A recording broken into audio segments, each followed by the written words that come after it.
real power lies in the other button. Yes! Yes, my own walking lane! Stay away, I cannot be stopped. You cannot cross the boundaries of my walking lines. They are laser lines of power. You've crossed it. What do you... No! No!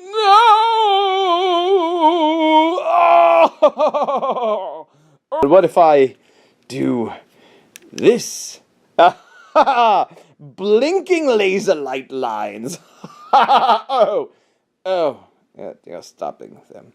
I'm not as powerful as I thought, apparently. You failed me for the first and last time. Oh, it's so bright in my face. All right, let's see how this goes. It's me, Gazbot, from 100 Days of Making Comics.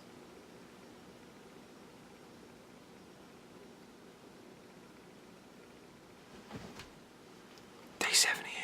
This is day 78. 78 of 100 days of me putting at least 30 minutes aside from my client work, life stuff, rigmaroles, Jiminy Jams, skip scop loobadoops, and work on my own personal comic project, in my case, the Horror A4.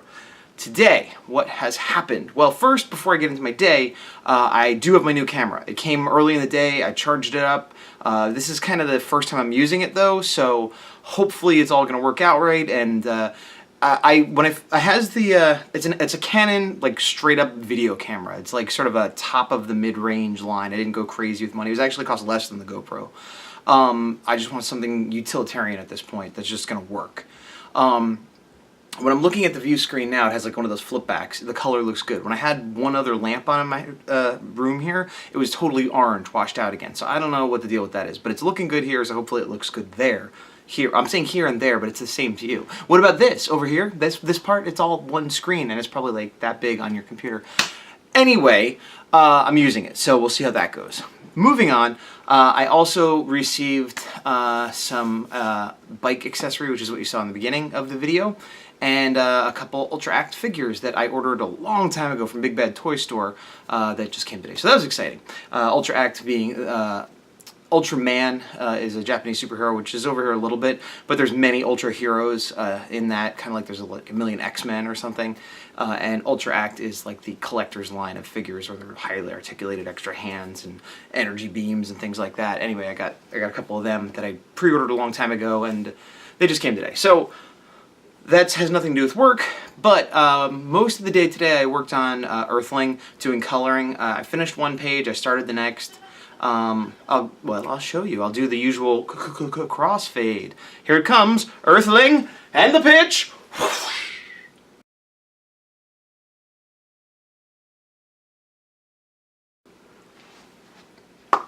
It's out of there! Did you hear that sound? It sounded just like a ball.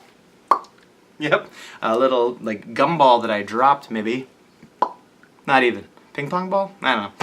So that took up a good chunk of my day. I also worked, my Japan trip is coming up very soon. I mean, pretty much once I get done with the 100 days, I have like 2 days left in Japan. So I did time that out kind of fortunately, sort of half on purpose, you know.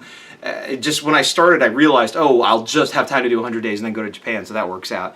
But I had to get a rail pass, which I did, which was way more expensive than I thought it would be, so that you have like sort of unlimited rail pass for the 2 weeks we'll be there. But I've gotten rail passes for like when I lived on the East Coast to get to New Jersey and New York and things like that. Not this much, but I guess the difference is I'm going to be traveling all over the country, not just from New Jersey to New York. So anyway, it's done. I went through that. There's still other things I need to handle, but it's one less thing I need to worry about. Did other work-related email stuff, like I said before. Orchestral. Orchestral. No, not orchestral. I want to use the word that describes being in a business. Clerical, sort of, but that's not the word I'm going for. Where orchestral came from is, I think I was thinking it's orchestral, or I'm orchestrating things, and this word sort of got created out of those words. It's not the word I'm looking for still, though, but we'll just say clerical stuff. Orchestral. Anyway, so what a tangent. So here's what just happened though. Decide, okay, gonna work on the horror A4. Was gonna just do a half hour because I was kind of burnt from the other work I did, and it's getting a little late and whatever. So I do my half hour, and I'm feeling pretty good, so I keep going. Do a little over an hour, and then I need to put my headphones on. Q came in the room. She started playing a video game, was being a little loud, and I was watching listening to a podcast that I couldn't hear. So I'm like, no big deal, I'll just put on my headphones. But I borrowed her headphones, which had a different headphone jack. Like instead of a USB plug, it had like an actual old school, like I guess coax you call it, plug. And I looked down. I'm like, okay, there's the plugs in front. I plugged it into one, and it didn't work. I'm like, oh, maybe it's the other one. Didn't work. I'm like, well, there's a third one. Plugged it in. That wasn't a third plug. It was a reset button for my computer. Now, I have a power button which also doubles as a reset button right on the front. I'm not talking about the hard switch in the back, but the little ping, ping, ping. And I've accidentally hit that once or twice in the past. I'm like, oh no! But if you kind of like hit it again real quick, it'll like cancel it. And I've saved myself from drama many times doing that. But this is like a little pinhole that is literally the size of the plug for the headphones. And it's right next to the headphone plugs. So I went to put it in, and it went about halfway in and stopped, and I made a clink, and I'm like, what is that? And I looked at my screen, and I went, boo. Photoshop was open, had not saved. Wasn't sure the last time I saved. And I was like, ah! And it took everything I had to not throw her headphones, which are expensive and not mine. Just, you did this, headphones! Because I like to break things. And while I rarely rage against people, I often rage against things. And this was a thing. It was a machine. I wanted to rage against it. Killing in the name of, yes. So that was me. And I'm like, ugh. So, all starts back up, and here's the other thing.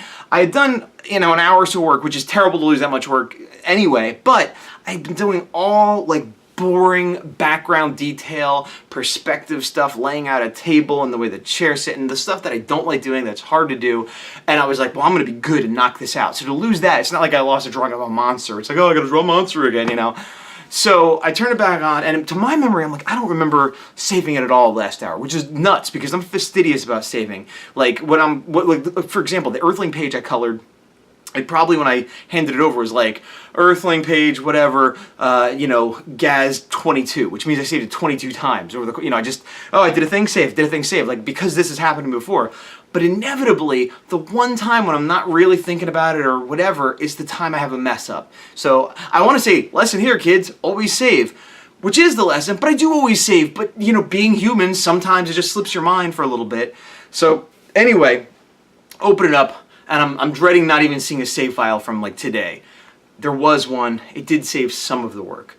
I did about an hour-ish, and I probably lost like a half hour, 20 minutes of that time, which sucks. But considering I was thinking I lost everything, I was doing like bargaining in my head too, because the two main things I'd done, panel 1 I'd done a lot of background detail and like ceiling and like, again, just like detail and perspective-y stuff.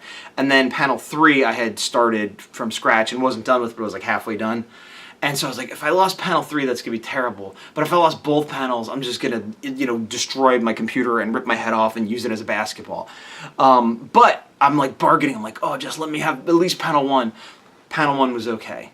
Panel 3, I lost most of my work. I had a little bit of the beginning of where I started, but it was the loss. But again, the fact that I was like, it's all going to be gone, the fact that some of it was saved, it made me happy. It's, expectation, humans are weird and blah. So I'm going to go ahead and put up where I was. I'm not going to show you the third panel because it's just depressing. But I'll go ahead and show you where I was with the first panel yesterday and where I brought it to today, the work that did get saved. So it'll be a little crossfade action, which is my new favorite thing. Tuts!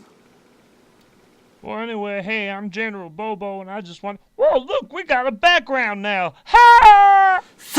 Chuts! So there's that. So those are my two main work-related things, like the horror and, client work, that I could show you. Otherwise, the day was not particularly eventful. I stayed in most of the day. I didn't go for a bike ride or anything like that. I did go to Target later to get some decaf coffee, which I had, and I might have again, because I like it. The flavor is flavorful.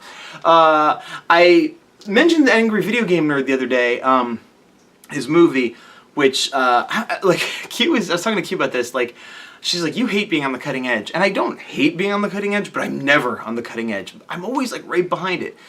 Case in point, the Angry Video Game Nerd thing. I had watched his stuff years ago, and then kind of forgot about it and didn't realize it was on YouTube. And then like a month ago or whatever it was, I got back into it. I'm like, oh, I love this guy. He's got new stuff, blah, blah, blah.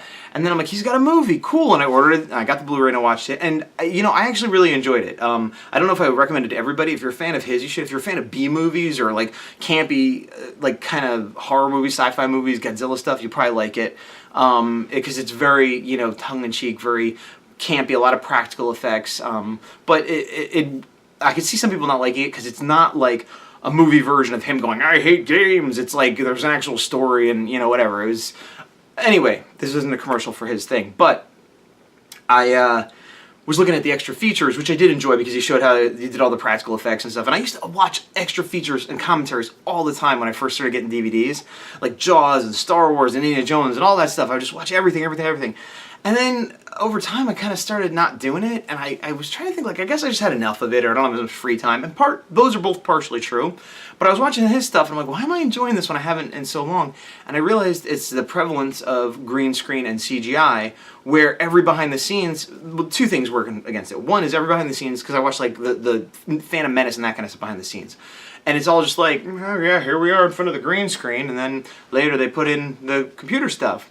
Okay, here's us in front of the green screen, and then later they put in the computer, and so it's like, oh, that's boring, you know? And on top of that, I think part of the fun of the old ones, aside from seeing the practical effects and the inventive ways, oh, look, we cut a hole in the floor, and then we put two men on stilts up here with a lady that had a spring full of bubblegum, and that's how we created Yoda. You know, aside from that, there was also an archival, sentimental, like, magic to, oh man, look, here's footage of Harrison Ford as Han Solo I've never seen. Hey, look, there's, you know, Roy Scheider from Jaws walking around the set, you know, making jokes, but he still looks like that guy from that time period, you know, whereas movies that come out now, you're seeing deleted scenes of actors exactly how they look right now in the movie you just saw, and it also feels like a lot of time directors are just, it used to be this stuff was good, but it was cut for a reason or whatever, and now it's just like, oh, let's shoot like 5 extra scenes so we could put them on the DVD. Oh, just let this scene run, tell 3 more jokes, we'll cut that and put it on the DVD. So it's like, it just doesn't seem impressive to me for a variety of reasons, but I've been enjoying his special features because of practical effects and whatever, but I kept sidetracking myself. This movie came out, it was Kickstarter, it was Indiegogo funded, I think, like 2 years ago. So on the downside, I would have backed it and I would have been excited to get some kind of, you know, incentive or side picture or whatever he gives away and give him my money to make the movie. I missed out on that, not that he needed me, clearly. The upside is that everyone else waited like 2 years for it to get made, where I was like, oh, there's a movie? Oh, I'll just buy it because it's already available. But apparently at Comic-Con 2014, which I was at in San Diego, they had like a screening of the movie with all the fans and he was there and everything. I'm like, I could have gone to that. I was in that town to do that sort of thing. I absolutely could have gone to that. But because I was like a few months late to the party, I didn't get to. And that's happened to me a lot. The original actor, I met the suit actor that played Ultraman, but the face actor that played Hayata, whose name is escaping me, it's Susume something. But anyway, he like never comes to America. Like he's in Japan, he's Japanese, he never comes to America.